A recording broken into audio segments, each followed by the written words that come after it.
halos 5 milyong pasahero dumagsa sa NAIA nitong nakaraang Desyembre. Kasama mo sa balita si Radyoman Joyce Adra. RNN Live Report!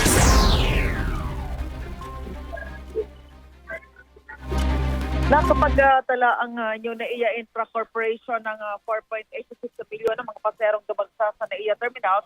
Itong Disyembre, ito ay mula sa 52.0 milyon ng mga paserong dumagsa sa NAIA sa taong 2025. Ayon sa NNIC, ito ang pinakamataas na naitala sa kasaysayan ng NAIA. Sa 4.86 milyon na pasahero na dumagsa sa NAIA Terminals nitong Disyembre, mahigit 2.3 milyon dito ay international travelers, habang halos 2.5 milyon naman ang domestic passengers na naitala sa nakalipas na buwan.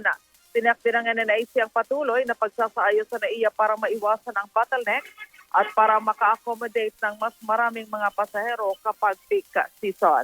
Kasama mo sa DZXL Manila, Radyoman Joyce Collantes Adra, Tatak RMN.